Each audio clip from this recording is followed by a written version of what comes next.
Gonna whiz out the end of my dick. Glorious. Like the movie Rock Dog? I don't think that's a reference that you can make. That's too obscure. Now it's at the height. It's at manlet height. Having adjusted the microphone.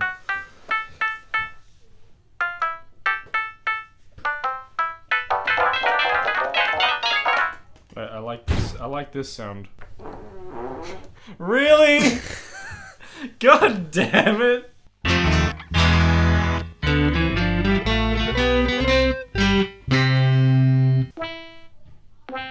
I like that sound. That's a squelchy ass sound. I like the sound that this makes. This sounds like Ben. The squelchiness of that tone describes the environment that is my trousers at the moment. And that's the sound of your pee. Ooh. It's thick, it's syrupy, it's yellow. I haven't drank water in 4 days. I don't know, I just like the sound. I'm going to be playing with this keyboard for probably the whole episode. Oh, are you? What a gift. Yes. You are a gift to music, just like Rock Dog is a gift to cinema. Where is that goddamn movie? It's over there. Take off the headphones. Oh, they're not plugged into anything, okay. No, they are. They are? They're just really long. They're okay. Long like my dongus. So how are you going to punctuate everything? From the Academy Award nominated director of Surf's Up and the co-director of Toy Story 2, Rock Dog, starring J.K. Simmons, Luke Wilson, Eddie Izzard, Kenan Thompson, Jorge Garcia, Matt Dillon, and Sam Elliott. It's trash. It's serviceable trash. It's okay. It's like, it's not bad enough to be completely, like, trashed upon, but it's not good enough to be given any real acclaim. It's not The Room bad, but it's also not remotely good.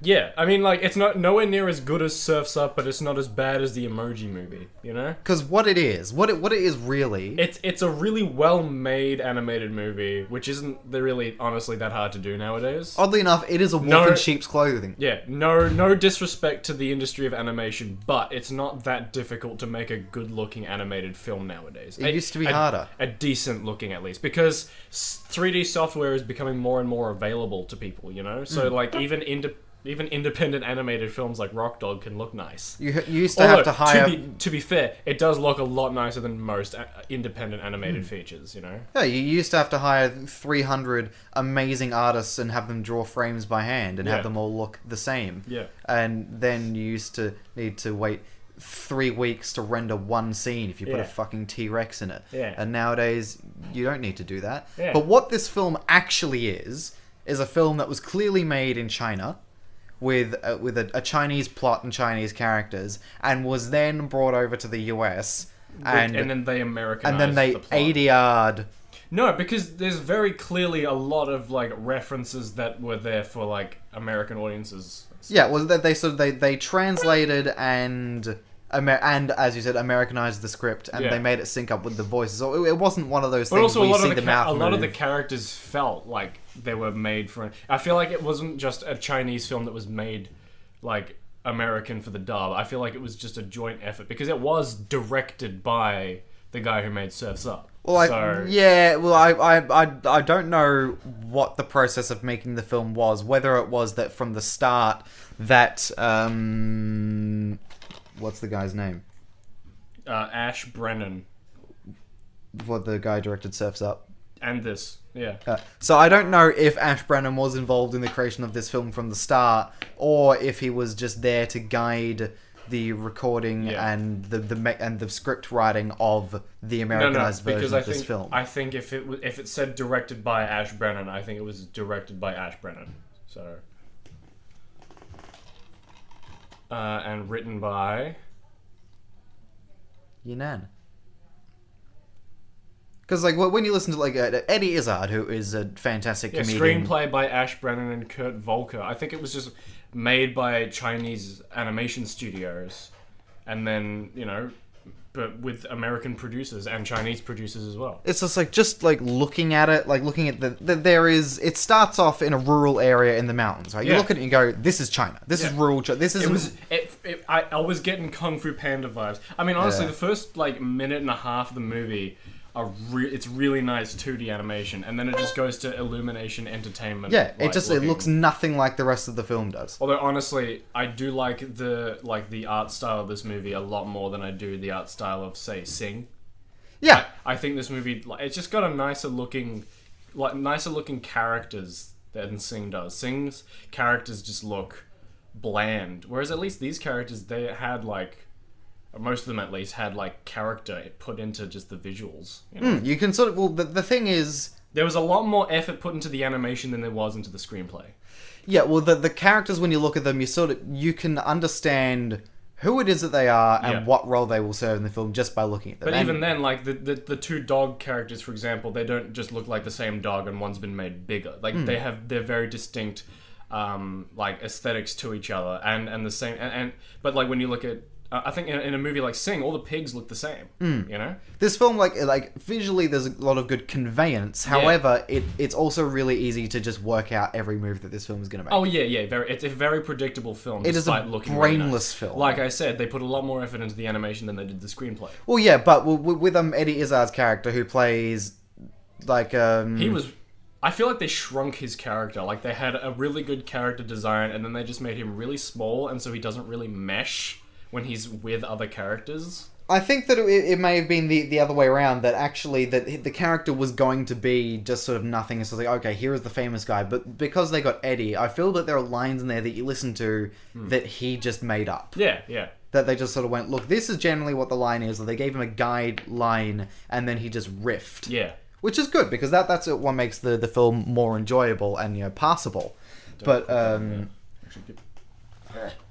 you silly man. But don't put it on the metal thing. It's a magnet, dipshit. Put you on the metal thing. Anyway. But ultimately, there was about 40 seconds of good cinema in this whole film. Yeah. It was, like I said, it was okay. It was serviceable, you know? Yeah. It's a good kids movie. I've seen worse. It's a good kids movie, you know? And I don't even mean family movie, a kids movie. As in, you can sit your 2-year-old in front of it and leave them there for a couple hours while you go do the vacuuming. Yeah, that's the kind of film it is. Yeah, yeah. I wouldn't show it to an adult because it's not so bad that you can clown on it, because there's not enough happens in it.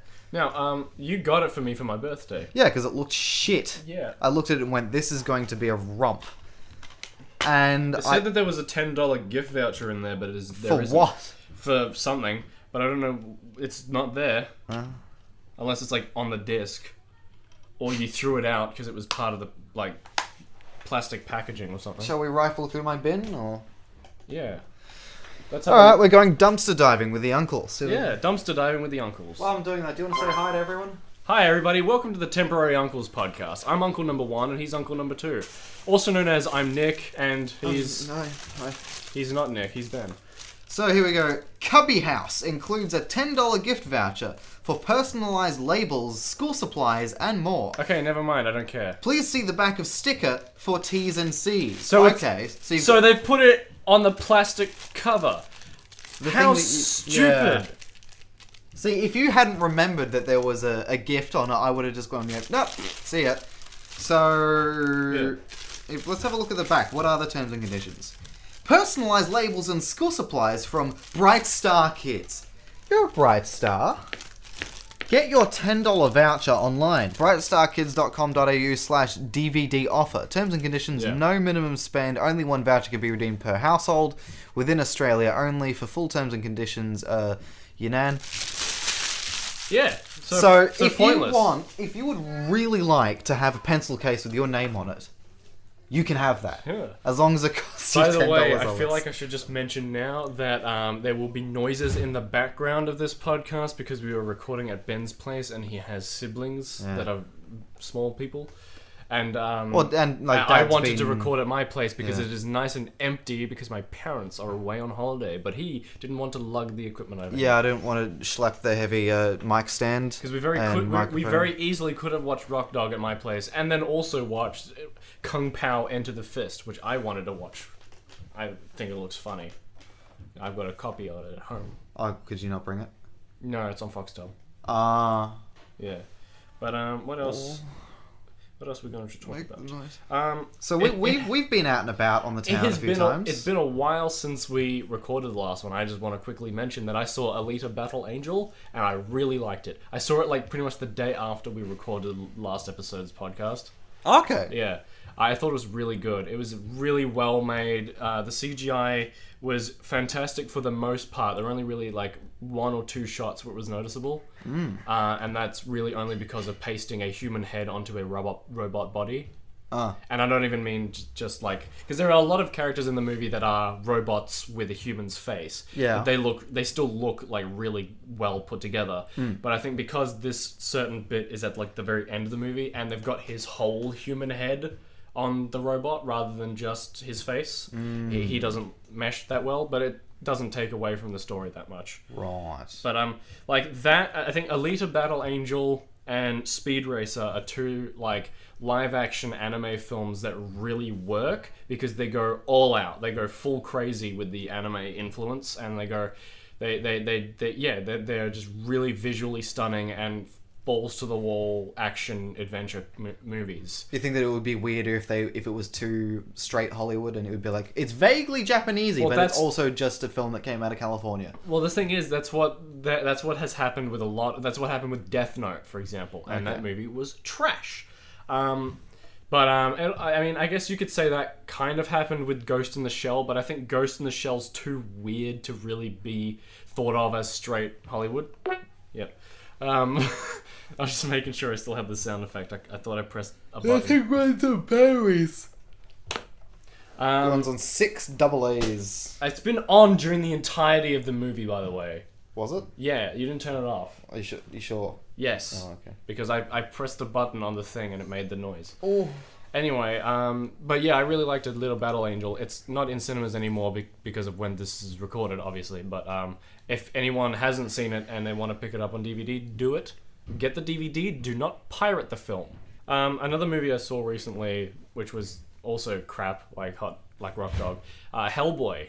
And I was actually looking forward to this movie, unlike Rock Dog. Hellboy was crap. It was the worst kind of a bad movie where it had all the right ingredients, but they fucked it up. But they mixed it up wrong.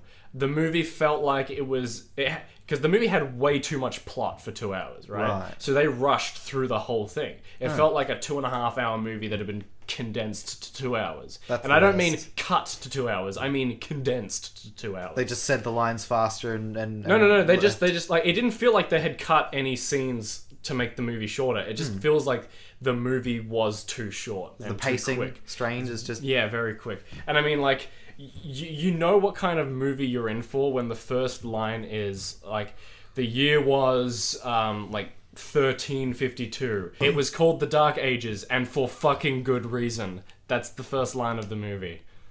Right? I mean, I actually kind of liked the opening where they introduced King Arthur. Yes, that King Arthur. Also a line from the movie. Because it was just like this really nice looking like black and white flashback to King Arthur killing the main villain before the main villain's introduced. Oh, nice. This bit was removed because it was just spoilers for Hellboy and nothing else. Sex with Demons is really good. Any parents that have any questions, direct your complaints to Uncle Number 1. David Harbour was actually a good Hellboy. Like, he did a really good job after... Like, it's really hard to follow after Ron Perlman, because Ron Perlman was perfect. It'd be like following after Hugh Jackman as Wolverine. Ron Perlman kind of looks like Hellboy. Exactly. It'd be like following after Hugh Jackman as Wolverine, you know? It'd be trying to be Wolverine after Hugh Jackman. It'd be very hard to fill those shoes, you know? It's like being the Joker after Heath Ledger. I don't know. Because the thing about Heath Ledger is he only had one movie, right? And he was only in the movie for about like 20 minutes. Yeah. So, like... I mean, Hannibal Lecter was only on screen for while 30. he did a fantastic job, there's still... you know, it's very easy to be, if you're a good actor, to surpass him. Especially if they make the Joker actually comic accurate, you know? Unlike Heath Ledger's Joker. So, you know, like... Jared Leto could have been a really good Joker, but unfortunately, you know, he had a really bad script and was like almost all of his scenes were cut out of the movie. So and he misunderstood what it meant to be a method actor, and he was just a dick in costume to people. Yeah, but I I want to see him have another shot at being the Joker, because I think he's a good actor, and I think he could have done well with the right screenplay and director, and also more screen time. And like some self-control, maybe. Yeah. Maybe that'd be good. If he didn't like send dead rats to cast members, that'd be nice. Well, another thing is like he was built up because of all that crazy method acting shit. He was built up as being, oh yeah, he's going to be better than Heath Ledger, you know, because he's gone full wacko crazy nut job boy. But they cut out almost all of his screen time, and so they ruined it. So was he originally written in to be a more? I think he was supposed to be a more integral part of the film, and I think David Ayer, the director of the movie, he's expressed a lot of regret as not making the Joker the main villain of the film. He should have just done that, which I think would have been way better than the route they went with. As opposed to the supernatural whatever that they were fighting? Or? Well, the supernatural whatever would have been fine if it was just part of the movie and not the big bad, because the thing about the Suicide Squad is they're not supposed to fight end of the world, like... Yeah, because they're just battles. Some people. Yeah. Like Harley Quinn with a baseball bat, not going to kill anything. Yeah, exactly. So that was the biggest problem with the Suicide Squad movie, is that the threat was too large for the Suicide Squad. The Suicide Squad is there for covert operations that the heroes shouldn't know about, you know? Whereas, where the fuck was, say, Wonder Woman or The Flash or even Batman during this big world-ending scenario, right? Oh, I know, in a better movie. Yeah, exactly. Well, I mean... They would have been in a better movie had Warner Brothers not fucked up Justice League as well. So, but that's just commenting on the quality of both of those films. Yeah, When, both of those films. It's interesting how both the worst films in the DC movies, like universe, are the worst because of studio meddling. Because they were cut down without the director's permission. Great. Or without the director's blessing, at least. You know. Director probably had to sign something to have their name still be on the movie. Well, apparently it's not. You're not allowed to Alan Smithy anymore. But for example, with Solo, the guys made 70% of the movie, and yet. But when they just fired. Ron Howard, Zack Snyder was fired from Justice League, and he still gets credit because he filmed all of principal photography. But the reshoots make up half of the movie, so right. I'm surprised it doesn't say directed by Zack Snyder and Joss Whedon, because it is directed by Zack Snyder and Joss Whedon. But so, Lord and Miller didn't. Lord and Miller They didn't film all of principal photography. So what did they actually get up to? So for example, the same thing with Bohemian Rhapsody, right? Bryan Singer directed all of principal photography, but Dexter Fletcher directed the reshoots, and he did post-production of the film, or at least a good chunk of post-production. So the movie's still credited as Bryan Singer's movie, because it is still mainly Bryan Singer's movie, but he was let go due to all the allegations about bad things. So is it mainly just about... Are these windows still open, or is your brother just loud? The second one. So I'm going to tell him to shut up. So is it mainly the specifics? Is it about the completion? How many times have we talked about Justice League, the things that happen behind the scenes on Justice League on this podcast? I don't know. I want to get clear, what the rules are. So if, for example, if you film 90% of principal photography, but you don't finish it, and then someone else comes in and finishes the principal photography, and then does post stuff. You're still credited. I think it's 80 to 90% of the film is where it's a grey area. Right. So then it's just up to whoever it backs the film. Yeah, I guess. I producers. think most of the time it's if you direct 90% of the film, you get credit, but if you only direct, say, 80% of the film, but you're not there at all for post-production, I think the other guy gets credit.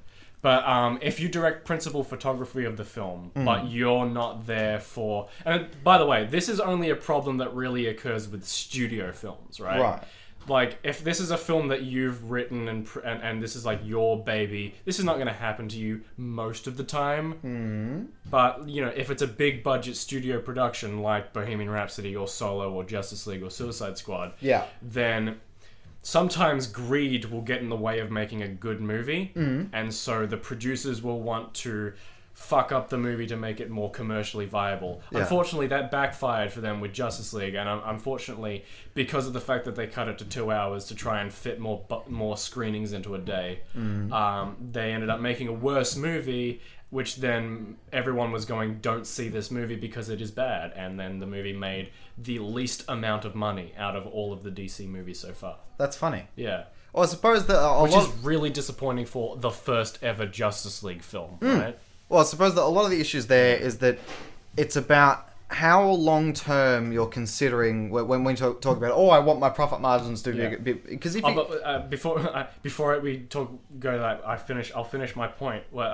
If you direct all of principal photography, right, you are allowed a director's cut. Oh, okay. So, like for example, with Justice League, Zack Snyder is allowed to have a director's cut. But he hasn't done it yet. Warner Brothers haven't done it yet because Right. Warner Brothers still own the film, even though he has rights to a director's cut. So right? if he just says, "I want to do one," do they have to? Yeah, listen? but I mean the thing is, if they want to finish the film properly, it will take a while. And like Zack Snyder has said out loud with his mouth, it's As opposed to the it's other finished. We're just waiting for them, Warner Brothers, to get it done.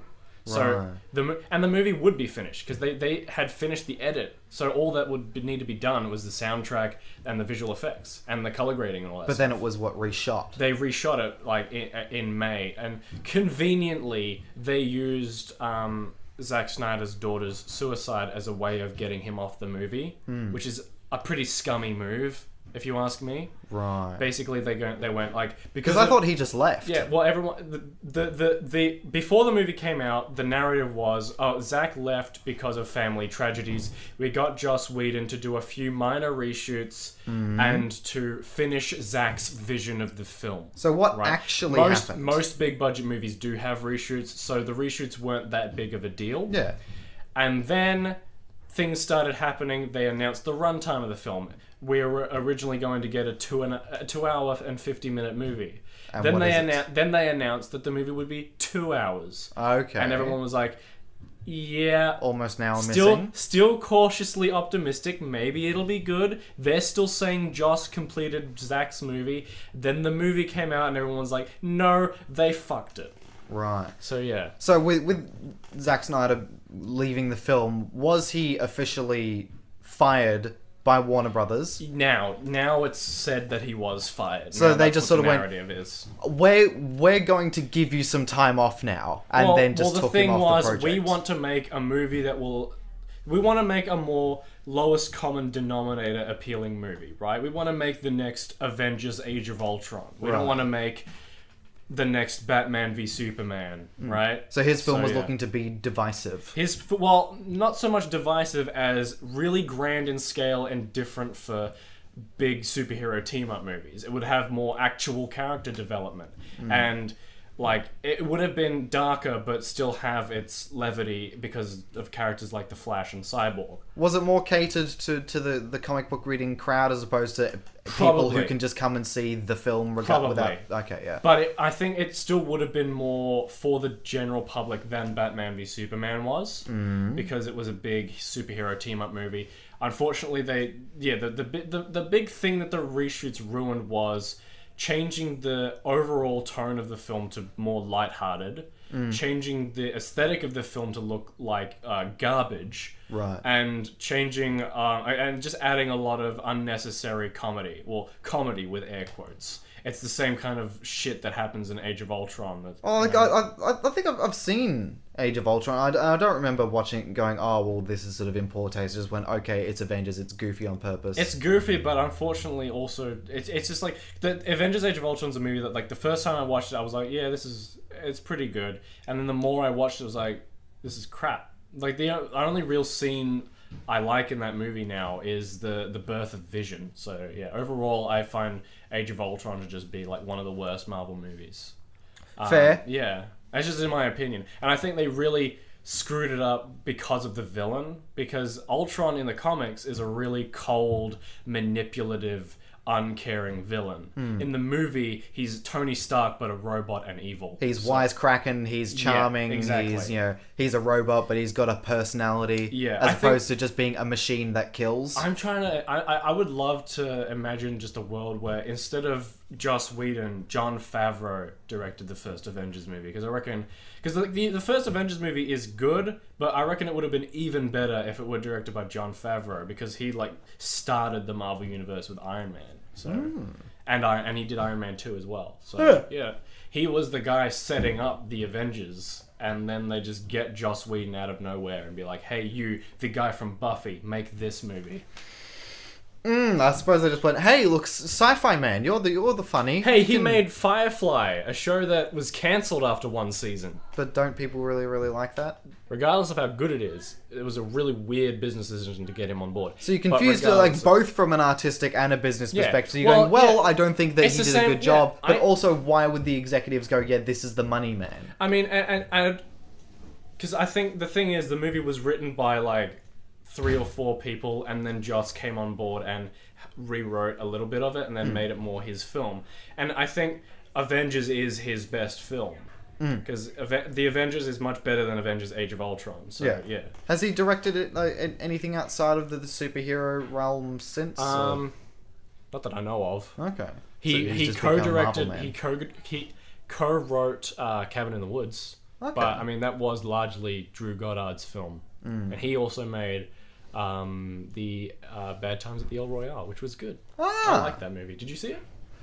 No, but it looked very good. It was. I really enjoyed it. Oh, when it comes out on the... It was a really long movie that didn't feel really long. It's 2.5 hours, but it didn't really feel like 2.5 hours. It's good when you know that you're going to get a lot of content in there, but you're not sitting going, Jesus, how long is this film? Yeah, exactly. And there are some where eventually your eyes start to get tired because it is long and you've been exposed to the TV for that long, but you're not going, geez, I hope this wraps up. You're just enjoying, and you're hoping that it's going to take you somewhere more interesting soon, and it's going to... Not that it's boring you at the time. Well, it's a similar kind of pace. It's got a very similar kind of pacing and structure to Pulp Fiction. So if you can, for lack of better words, sit through Pulp Fiction without getting bored, you'll like Bad Times at the El Royale. Yeah, well, Pulp Fiction is constantly interesting, and but very slow paced. So yeah, I would for the large part of the film. I wouldn't even do it the disservice of describing it as slow. I would say that it smolders. Slow is a word that has been given a bad reputation. Slow films aren't inherently bad. People just like to call movies bad because they're slow. Like Pulp Fiction is slow, but it's not bad. It's a fantastic film because it takes its time. Yeah, it goes at its own pace. And it's the same thing for Bad Times at the El Royale. It's a slowish film. It's got its scenes where it really picks up. Because the thing is, you're in bed with Tarantino and you're sitting there and he's ready. You're ready for him to give it to you. Yeah, but he's not. He wants to make you wait because he knows that you want it. You want him to give it to you more than he wants. He's the kind of director so he can sit there. He's the kind of director and that can stroke his beard and make just a dialogue scene last for 10 minutes and still be interesting the whole time. Yeah, because and engaging. Because what he's got to say and what he's going on, the content of the conversation and the subtext is interesting. And he's sort of going, okay, with each word, he's revealing a new thing that gives you an insight into where this might go, and you're thinking maybe someone's going to get shot because someone's going to pull a gun. Maybe things are going to be diffused. Maybe someone's going to be witty and talk their way out of it. Maybe someone's going to kill someone and then run. And you're going, there are all these possibilities, and he's hinting at a few different ones all at once, and you're thinking, what's happening? And then eventually Tarantino sticks it in, and finally you get what you want. Yeah. And you see what the story is. And but then he'll give it to you for a minute, and you'll get into it, and you'll go go, and then he'll stop and he'll pull out and be like, okay, now hold a second. Yeah. I've got a new premise for you. Yeah. Okay. Zed's dead, baby. And then he jizzes on your face. Man, I really can't wait for Once Upon a Time in Hollywood. I want to see it. I really want to go see it. I hope. I both hope it's R, but also hope it's MA because I want to see it with my brother. Because speaking of that, he wasn't allowed in Hellboy because Hellboy's rated R. Which was weird. not a lot of big budget. Well, it's mid budget, but not a lot of like studio Hollywood action movies get rated R nowadays. You know? Do you think Like- that they like use that R rating well? No, a lot of the gore felt gratuitous. A lot of the gore just felt there for the sake of being gore. Yeah. You know? Like, I mean, I loved the sequence where, spoiler alert, a whole bunch of hell monsters rise up and like just destroy London. But, you know, there's close-ups of people getting ripped in half and their faces torn off and shit. And it felt both gratuitous and awesome at the same time. But a lot of the gore did feel like it was just there. As if they just had the idea of getting an R rating in mind, as opposed to making the film they want to make it happen to be weird R-rated. business. Like the new Hellboy movie is just such a weird decision from an artistic and business perspective. Because why would you reboot a franchise that like nobody asked for this reboot, right? Everyone involved with the first two movies wanted to make a third one. None of the fans wanted a reboot. All the fans wanted a third one. Yeah. And the people who didn't care. Right. Right? Then you go and instead of making the third one, you make a reboot. And then you make it R-rated. So not only are you alienating the fans of the first two films, you're alienating a big potential audience who could have gone and seen this Hellboy reboot. A potential new audience. Yeah, exactly. But now you've made it rated R, so you're limiting the audience who are allowed to go see this movie now. Very strange. I suppose Yeah. that maybe the executives they have a vague idea thing about is, what they want, but not because really how of these to do decisions, it didn't feel like, oh, they needed to keep the property. They needed to make a new movie because they wanted to make money. It didn't feel like that kind of movie. It felt like the movie, someone somewhere wanted to make a Hellboy movie, someone who wasn't Guillermo del Toro, and then just didn't do a good job. And for some reason, like, it didn't even really need to be rated R. The other two Hellboy movies have shown you can make a Hellboy movie that has terrifying scenes that like feel gruesome, like The Mummy, but still be PG-13 or M here. Yeah. Like The Mummy, it's got genuinely terrifying scenes. It feels like it could be an MA to R-rated movie, but it's M.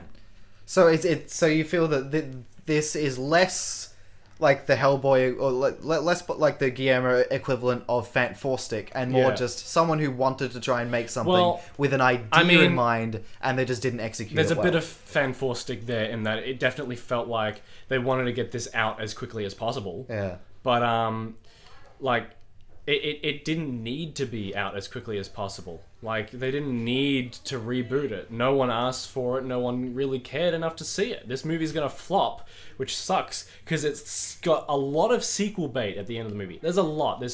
There's teasing of a certain character before the credits. Like there's a whole action scene to retrieve this character, right? Yeah. Then there's the mid-credits scene which introduces like a character who we thought was dead but is now alive. Yeah. Then there's the after-credits scene which introduces potentially the villain of the next movie. Yeah. None of that is going to happen because this movie's not going to make enough money to make a sequel. This movie was not only shit, but released at the worst time of the year, in between Shazam and Avengers Endgame, and rated R. So it's not going to make its budget back. Do you reckon that this is one of those cases where they just signed like a 2-movie deal and they're making a second one regardless, or can they cheat themselves out of that? There's a chance that they might have done that, but I feel like this was a movie much like the first two where a sequel's only going to happen if it made enough money. And the thing is, the previous movie didn't really make enough money for a sequel, so why the hell did they make a reboot anyway? You know? If they were really passionate about making another Hellboy movie, they would have made Hellboy 3. Yeah. So there's not really that much passion behind making this movie. It's such an anomaly that I can't wrap my head around it. It's just a weird, odd movie. Because not only is it just a weird business decision, it's not a passionate, well-made film. So, yeah. Yeah, it failed in every way. Great. There are even scenes where, like, the CGI is good enough for a movie of its budget, right? It's like not a low budget movie, but not a big budget movie. Yeah. It's got like decent enough CGI, but then there's a bunch of scenes that are just, it just looks awful, right? And another weird thing I found out about it was Hellboy has this motivation, has this like character arc in the film where he's trying to convince his like gang of people to like sympathize with monsters and demons. He wants monsters to be able to live freely in the world. Yeah. But then none of the monsters we're shown in this movie are shown at all to be sympathized. We're shown creatures of the dark that will rise up with the main villain of the film. We're not at all given a sympathetic monster apart from Hellboy. Or the dude who turns out to be a were-cheater. Yeah. Well, okay. Well, that just sounds like clumsy writing. Yeah, exactly. It was not even just a thing I noticed on Reddit. I noticed it while watching the movie. I'm like, none of these demons and monsters feel sympathetic. Why the hell does Hellboy care this much? This movie was doomed from the beginning when it had a tagline called Legendary AF. Instead of... Why couldn't they have gone for Legendary as Hell? Oh! That would have worked way better. Or even, I mean, I like the tagline, he's gonna give evil hell. I like that tagline. That one was pretty well done. I mean, I haven't even yeah. seen this film, but I'm befuddled. Yeah. There are even some shots, speaking of bad CGI, there were some shots that felt like this movie was going to be released in 3D, and then they just didn't. They just didn't have There's the budget. one shot. There's one shot that they repeat 3 times as well. And I don't mean repeat, but in that they cut away and then cut back and then cut away and cut back. Right. It's a shot where the main villain has been shot in the face, right? Mm-hmm. And half her face has been blown away because gratuitous gore, and her eye is sticking out. And so she turns around for some reason, recoil or whatever, and she's just kind of standing there, and her eye is just jiggling into the camera like a 3D movie, right? Just look at the effect. Yeah, she's looking directly into the camera, dead-eyed, so the eye can just jiggle in front of the camera lens for a bit. Do you see it? Allegedly, she's supposed to be looking at the creatures that she's rose up, and they get terrified and run away. But they cut to her as if she's just brain dead. They cut back and forth to her just staring at the camera with her eye jiggling out 3 or 4 times before she turns back and grows her face back and decides to deal with Hellboy. This shot cost $10,000. Yeah, well, it looked like shit as well. It didn't even look like bad 3D CGI. It looked really bad. Great. Yeah. So it's just I was when I was watching it in the movie, I was like, what the fuck is going on? Everything is the worst. It's just it's just not a I appreciate them for making a Hellboy movie that's more comic accurate, but why do that when the movie itself is going to be crap? Yeah. I wish I'd gone and seen Missing Link instead of Hellboy, because then I could have supported an independent film instead that's got a general release, and I won't be able to see Missing Link because, I mean, I'm not really that interested in seeing it, but you just could have spent your time more effectively. I want to see a movie made by Laika, because I didn't get to go see Kubo and the Two Strings when that came out. Oh. I really wanted to go see Kubo and the Two Strings, but it was only out in cinemas for a week. But instead you saw Rock Dog. Do you want to quickly talk about Shazam and then talk about the comedy festival? Or? Yes! So Shazam came out. That was a good movie. I really liked it. As someone who doesn't see a lot of superhero films and isn't interested in most of them, I saw the trailer and I actually felt enticed to see it. Because it was this doesn't look like it's going to be too heavy. It doesn't look like it's going to be something dark punctuated with jokes. It just looks like goofy fun. But it doesn't look like a superhero comedy that was disguised by its marketing as a serious movie, like the majority of Marvel movies. Well, that's the thing. It was the opposite, because watching the trailers, I went, this looks like just a good family romp. Yeah. I'm keen. And then I went and I saw it, and it was a lot darker than I expected. And I could tell... Well, it is a DC movie after all. And I could tell that was the case, because... Yeah. Well, I'm a 21-year-old man, and I saw some people getting their heads lopped off and thrown out windows and going, Jesus. But there were also a lot of children under the age of 10. Yeah. So it was the school main holidays. Character's a kid, you know? Yeah, it was the school holidays. It was, fun. It was like,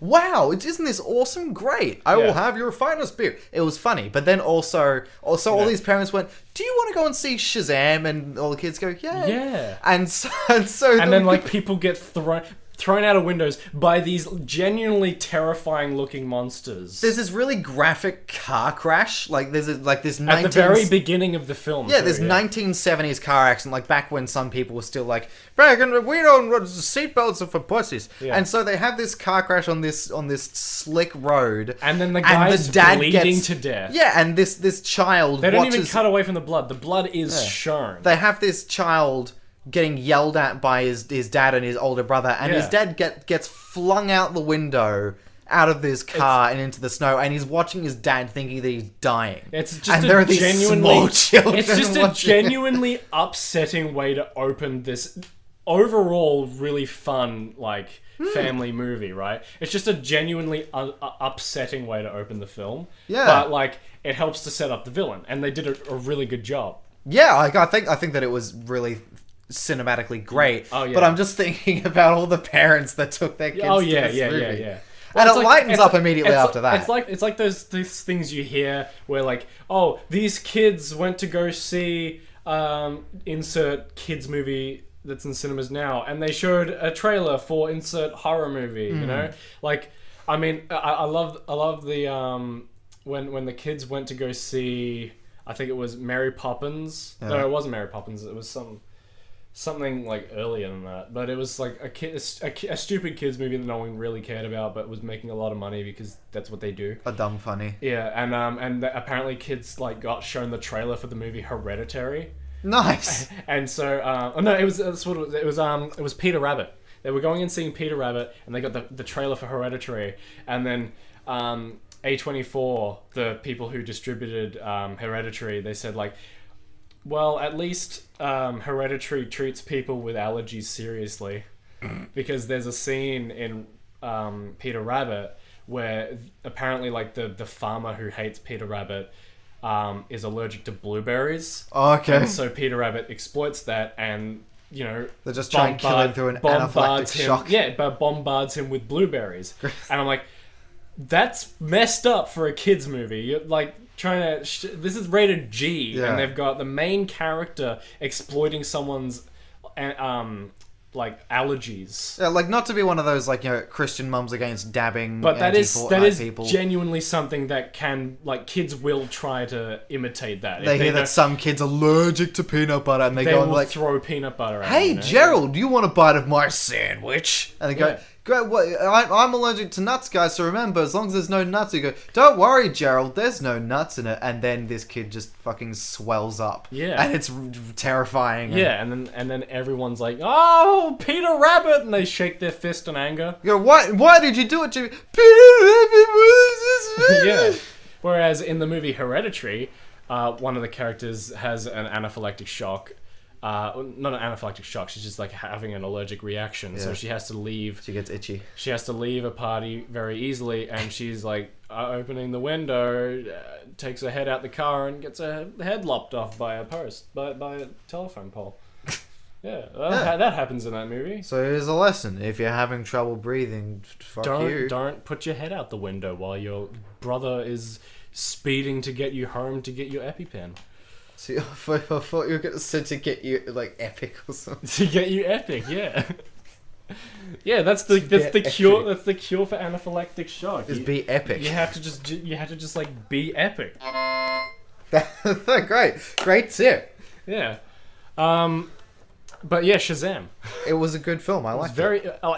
It had Sam Raimi vibe. It had similar vibes to the Sam Raimi Spider-Man movies. Yeah. It was very comic booky and cheesy, but it knew that it was cheesy and used the emotional scenes to its strengths. It had genuinely emotional core to it as well. Unlike a lot of Marvel movies, as soon as they're given a dramatic scene, they punctuate it with a joke. Because the thing is, it had real heart and it had real goofy jokes, but it also it knew what it was, and it poked fun at what it was. There's a reason why Shazam is called the Big Red Cheese. So is that that's genuinely a nickname that he's had since the 70s. The Big Red Cheese. That's it's not an official DC nickname. It's a fan an affectionate term, but the Big Red Cheese. But it's one of my favorite superhero films that I think it's probably my favorite superhero. There is a good chance that it might end up being the best superhero film of the year. I'm not gonna say that Avengers Endgame and Joker will be crap, but Joker looks good. We haven't seen them yet, so we don't know. But it's also they're different sorts of films. But I just liked that it was well-rounded. It was self-aware without being on the nose. They didn't like stare into the camera and wink. And I like that DC is trying new things. They're making different films. They're not just making the same film over and over with different characters like Marvel are. They like went to Thailand and ate the native food, and then they had sex with a ladyboy. And you know what? They're a better person for it now, because they did something different. They left. They fucking left Wangaratta for once, and they're just like. But I just like that the DC movies. They're making like really different movies. Like the two movies coming out from them this year are like this really fun, like kid-oriented, yet slightly dark. Apart from the decapitation and the car crash. I mean, the decapitation wasn't on screen. They cut away from it. They panned away from it. But they have this like genuinely like this movie with heart, and it's overall really fun and has this theme of family to it. And then the next movie is We Live in a Society, the movie, right? But it's like really dark and like method acting and shit. And then next year they're doing the same. They're making like Birds of Prey, which will be a generally pretty dark movie with anti-heroes and probably quite a lot of violence. It might even be rated R. And then Wonder Woman 2. So, they're making different kinds of movies, whereas Marvel have made the same movie for all of their origin stories. So, yeah. Same like, I'm gonna fight the big bad. Hey, isn't that funny? Great, it's tits. Cool, yeah. I mean, I still like a lot of the Marvel movies because they can, despite following the same formula, can still make it work and do good things. Like they subverted expectations with Ant-Man and the Wasp. They had this menacing villain and turned out to be a really sympathetic person who has just this problem that she has that the heroes help her with. Yeah. Because heroes help. Yeah, exactly. We're here. It's one of actually Ant-Man and the Wasp is I think one of the like very few superhero movies where they actually help the villain with their like problem instead of killing them or putting them in jail.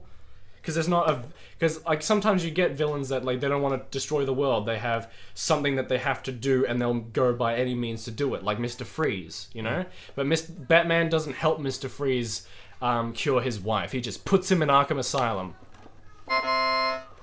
I didn't even remember that was his goal. I thought his goal was just to make things icy. I mean, to be perfectly honest, they did Mr. Freeze's story pretty well in Batman and Robin, and that's probably the only good thing about that movie. I thought his goal was to make puns about winter. Unfortunately not. His goal, he cryogenically froze his wife because she has this like really hard to cure disease. So he cryogenically froze her in an effort to help her, like, in an effort to cure her. Yeah. And unfortunately through, I think, some kind of weird chemical thing that happened, he became really cold and cold-blooded, and he can't like survive in heat. He become Iceman. And then he basically became the kind of villain where he just does it for the sake of helping this one person. So it's more of an anti-villain than he is a real villain. That's why I feel like Batman has a lot of the best villains, because not all of them are just like evil guys like the Joker. Some of them have like actual motivations. That's one thing I will say that they do wrong with the Joker in The Dark Knight. They gave him they kind of did give him a motivation. Yeah, they tried to go off about him being crazy and anti and all anarchy and stuff, but that was his motivation. His motivation was anarchy and like anti establishment and stuff. Whereas the Joker in the comics is just pure chaos. Is Harley Quinn's goal to be a thought? Harley Quinn's goal is just to be like notice me senpai by the Joker, you know? Nice. So she's not really like that's why I don't mind that they made her. She's more of like an anti-hero now in the comics, because it totally fits her motivations. She's had unrequited love from the Joker for years, and so she's had enough of it, and so she's just doing her own thing now, and I like it. She's an independent woman, and I fully support her. She's not an independent. She's a fully dependent woman. She's dependent on the Joker. She was dependent on the Joker, and she broke up with him. They're going to be doing that in the Birds of Prey movie, and I completely support that decision. Oh, my tits. Yes. So you like the funnies? Yeah, speaking of the funnies, Have you ever been to a funny before? I have been to a few funnies. Like a Melbourne funny? A Melbourne funny, the Melbourne Funny Festival. What did you do at the Melbourne funny? I was actually a participant, so I was a crew member for a few shows at the Melbourne Funny Festival. Yeah? Yeah, but then you also got me tickets to a show at the Melbourne Funny Festival for my birthday. Because the Melbourne Comedy Festival, like I thought it was the Melbourne Funny Festival. I broke my own law. So what I thought it was originally was it was going to be all the big names. They come in and they do the big shows, and you go like, oh great, yeah, it's Tom, and it's Frank, yeah. And you go and you see all the people and you spend $100 per ticket. But what it actually also is a bunch of independent comics standing in heritage listed buildings playing to 20 people a piece. Exactly. Well, but it's 40. also but big people as well. And I was a crew member for two of those independent shows. So one was called Great Expectations by Rakesh Martin and John Green. Unfortunately, by the time this podcast comes out, the comedy festival will be over. But they were very funny boys, and so I was very happy to be working for them. I did recorded their show 2 nights. I don't know why, but I was really thrown off by the fact that Rakesh's surname is Martin. Yeah, not like he is British. I don't know his backstory. I don't know his character arc. Does he have an anti-hero? I just know that he doesn't know how to swim because it's part of his act, because he's funny. Yeah. I thought you were going to say because he's foreign. No, he's funny. But yes, I mean, they called the show Great Expectations because they're expats. Because they're foreigners. Yeah, they're both from England. Fuck off, we're full. I love their joke about how, like, John is the one you can't understand out of the two of them. Yeah. Because he's white, and like, as they go by, you wouldn't have expected him to be the one you wouldn't understand because of the fact that Rakesh is brown and he is white. But he's got that whole, like, fucking accent, you know? He's from the north. Rakesh speaks very enunciated, and he speaks with a very, like... He speaks proper. Yeah. He speaks the Queen's. But you know, if you're going like to Dubai, it's made of slaves. You know, you go have a drink, then you get arrested. I went to Grand Canyon. Yeah, I mean that's pretty much what John sounds like. But he's also a low talker. He talks right into the microphone like this. But he is funny. He's very funny. His mic technique was a bit shit. So what it sounded like, it wasn't just like, oh yeah, so you know, if you go to Birmingham, it was more like. So if you're gonna because his hand was kind of over the grill of the mic, which made it more difficult to work out what he's on about. Yeah. So there were some things that had like the rhythm of a joke and would still be funny just from context. We were like, so yeah, and I went and I was and you go but I just didn't know.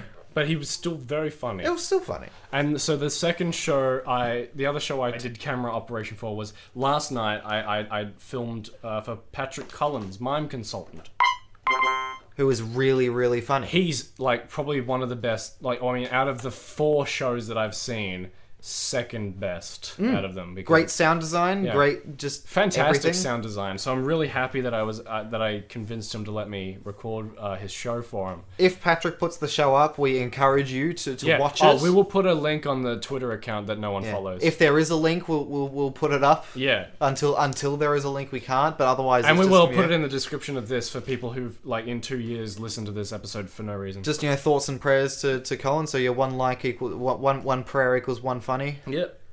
He's really good at miming, because so not only does it have really good sound design, and he's like really good at projecting his voice because he doesn't use a microphone. No. And so he's fantastic at miming. Unfortunately, we had a slightly awkward camera angle. So at the beginning of the show, you know how when he mimes sitting down, there's someone's crotch right in his face. Because of where the camera is. But it's funny, so it doesn't matter. Excellent. So he's just like airing his ball bag for the paying participants. So the other show that I went and saw as a favor to a friend was Dr. Duck. I mean, they are funny. It wasn't just as a favor. Like Dr. Duck bulk billing. What is it? Their show. It's a sketch comedy. Okay. But on stage. Right. Yeah, they are funny. There were 6. So I think Dr. Duck is a comedy group that has like maybe 3 main members, and then just people that come and go. Yeah. Right. Jack, Andrew, and Sion. I think they're the only ones who have been. That's not a name. Sion. Sion Williams. That's not a name. You made that up. They're the only three that have been there both times I've seen Dr. Duck, right? Right. So Dr. Duck they also did a show that I directed the rehearsal of for Channel 31. Yeah. I unfortunately couldn't direct the actual show because I was seeing Ninja Sex Party that night. Poor you! Yeah. Shame you had to go to Ninja Sex Party instead of going to see... No, it's just like... See a medical... It was just bad timing. Like, I would have loved to have Mallard. done both things, but you know, Ninja Sex Party is a thing I paid for. Where did Dr. Duck go to medical school? Dr. Duck is just the name of the comedy group. Like, I mean, who's Monty Python? He's a dude in the pub. He's the guy that went nudge. He's the guy who owns the Flying Circus. Yeah. That's not that. Ooh. I don't know how do you do the... Yeah, normally it's like snare cymbal. Snare? Snare Which crash. one's the snare? Is it this one? Supposedly. That sounds slightly better. Dudum-ts. He's like a catch, yeah. Dudunks. What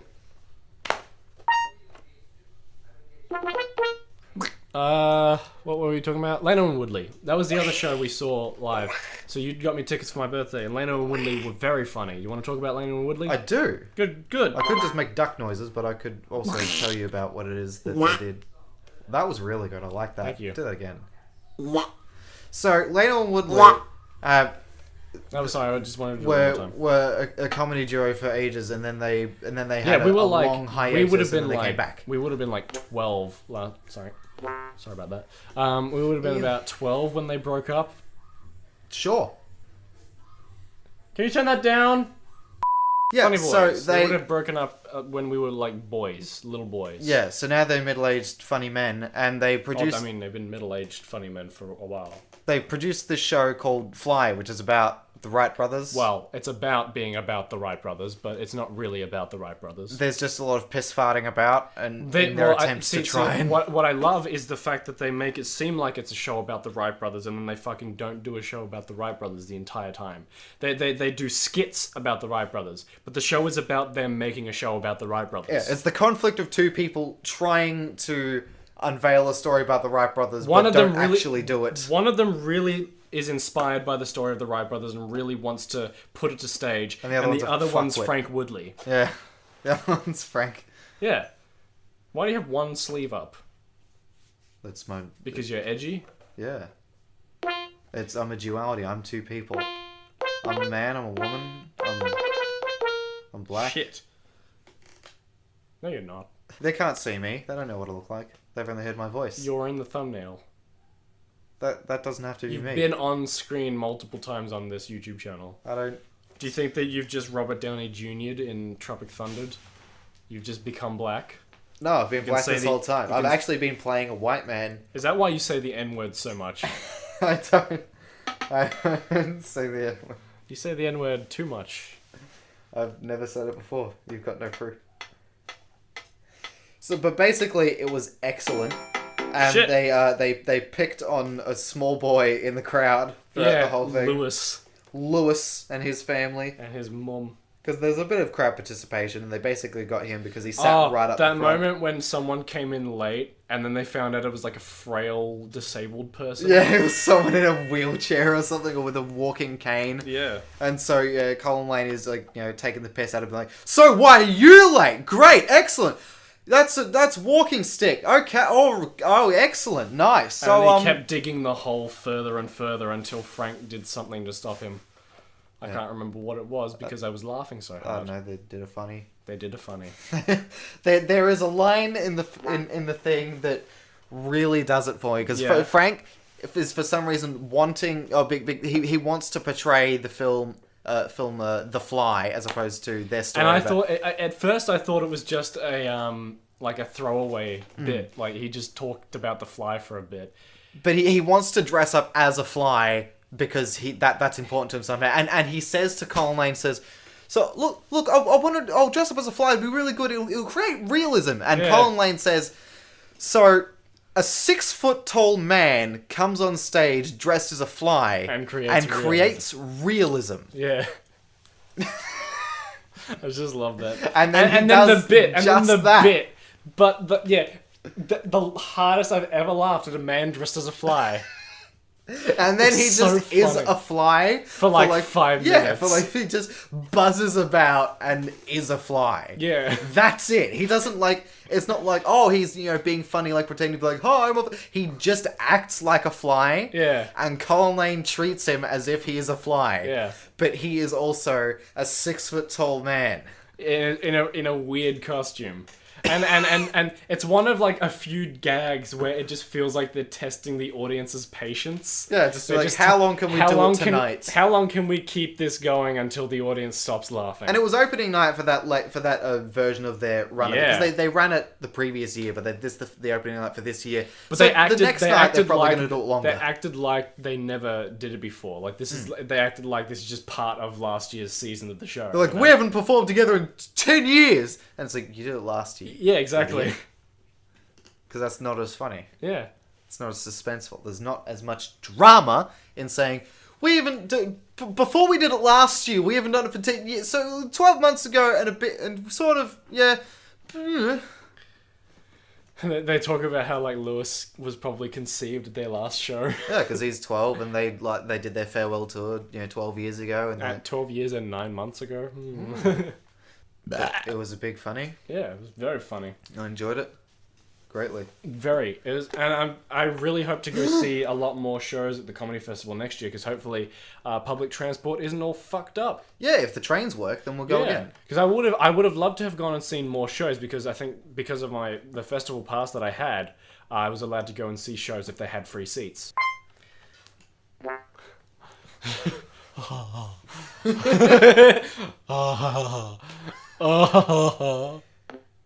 Just as a little insight into the brain of Nick Owens.